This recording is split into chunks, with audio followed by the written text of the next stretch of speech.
Hey guys, Matthew Lilley here. I want to share briefly about 4 spaces to belong. This is based on 2 things. Number 1, it's based on sociological research. Number 2, it's based on the ministry of Jesus and the way in which he conducted his ministry. Sociologists have found that humans tend to relate to 4 different spaces, which I have here: public space, social space, personal space, and intimate space, depending on the number of people that are gathered in that particular setting, and that people tend to relate differently and act differently in these different settings, and that in order to belong, need all 4 of these settings in their lives.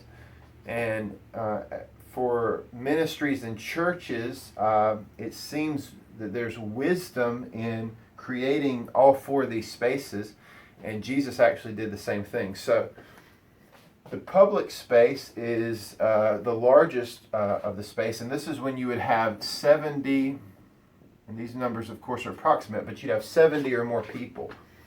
A social space is more along the lines of 20 to 50 people. Personal space is more about 5 to 15 people. An intimate space is very small, 1 to 3 people. Okay, so you have public space, 70 plus people. This is when you would have what we would consider a church service or a lecture or concert or some sort of space like this where it's a large group.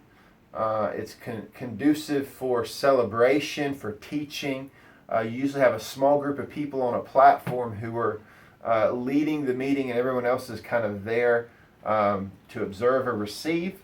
And in ministry settings, this is worship times. This is the large group meetings. Jesus ministered on this level. He had the multitudes all throughout the scripture where Jesus would minister to the multitudes. So Jesus valued this space, this large group. I'm going to write Jesus because this is his ministry here. And then the social space, the 20 to 50, this is more like the feel of a house party. So this is still a pretty informal space where you're in a large enough group that you can kind of come in and out and people don't notice you as much, but it's small enough that you can kind of know everybody. There's usually, in this size of a space and a gathering, you usually have people kind of divide up in pockets and groups and cliques, and maybe even people going from one group to another. And so if you think about a house party, you have different people in different rooms and sitting on the couch, and then there's some people over at the table, and then there's different things, and there may be times that y'all kind of come together to open the presents or to have a meal or something. So the social space is kind of this 20 to 50 space, and Jesus engaged on this level. His group was a little bit bigger, but we're going to just say that Jesus, he's better at doing things than we are. So, but Jesus had the 70. Sociologists would say the number is 20 to 50. Jesus had 70 in Luke 10 that he sent out to do ministry. The third space is his personal space, 5 to 15. And of course, Jesus had 12 disciples. And in this space, of course, you're going to be expected to share more of your heart with people, be more open, be more vulnerable. This is kind of your core group of friends and family at this group. And Jesus obviously had the 12, and those 12 got access to his life in a way that nobody else did.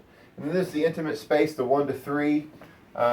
Jesus had the 3, Peter, James, and John, who got to experience a few things that the other guys did not get to experience.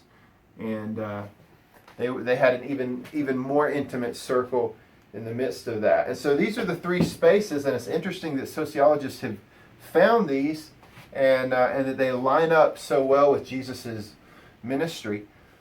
And I think there's a couple things we can learn from this. I think most people are pretty familiar and comfortable with the public worship setting, where you have a larger group and there's worship and teaching. What's becoming more and more popular is this personal space, what we call small groups, where you're in a smaller group, 5 to 15, and you're kind of sharing your heart, maybe doing a Bible study, having a meal, hanging out, but fellowshipping in that way. The intimate group is somewhat familiar, where you might have a mentoring situation or an accountability partner, that kind of thing. I would say the group that's probably least common and most ignored is this social space here, and this 20 to 50 group. And there's people that are saying that this is an important group and an important space, and that the church has largely ignored it, and most ministries don't function in this capacity, creating these kinds of spaces for people. Now, Jesus used this space, or this size group, in Luke 10 to fulfill a ministry assignment and to take this group on a mission. He sent them out, and they went out and they did ministry, and then they came back and they rejoiced in what God had done. And so this, in ministry context, seems to be the best size group to go on mission, to fulfill an assignment together.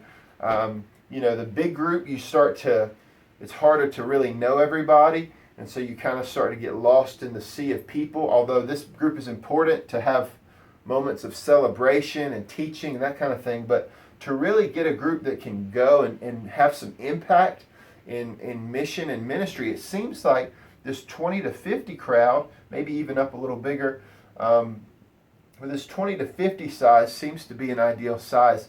And creating an environment, creating a social space where people can kind of come in, but there's not going to be this weirdness of a small group where it's like, oh God, it's so small that like you know that you're here. You're here or you're not. And you might even be expected to kind of share more than you're wanting to.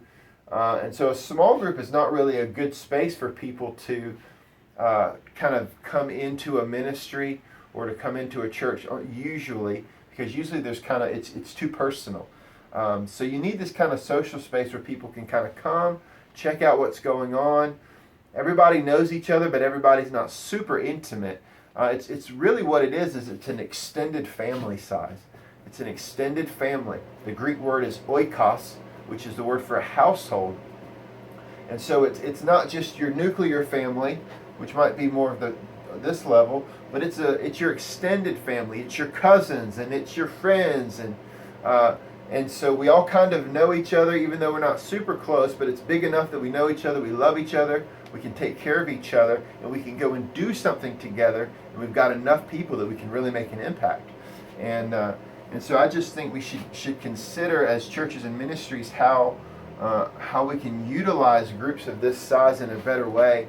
And just on a personal note, Shepard and I grew up in a church and met in a church that was more of this size, and we always kind of miss it, and we were like, what is it we miss about it? Of course, we miss some of the people we were in the church with, but I'm realizing more and more that there was a extended family feel to the church that we grew up in, because it was a small church, 40, 50 people or something, and it felt like an extended family. You weren't close with everybody, but you kind of knew everybody. You pretty much knew everybody's name, and they kind of knew you, and you could kind of be a family together, and it was really awesome. There's something tugged on our hearts about that, and I think it's human nature to want to experience that extended family dynamic, and to be a family on mission that's doing something together, that's accomplishing something together.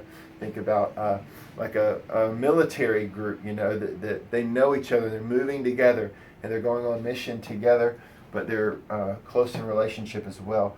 And so I wanted to share these 4 spaces, compare them to the ministry of Jesus, and just kind of say, what can we do to make sure we're touching on all these things that we all need in our life, and shaping our ministries and churches in a way that we touch on these, and especially what can we do in this social space, this 20 to 50 space, better, which seems to be where most groups are lacking. So hope this is helpful.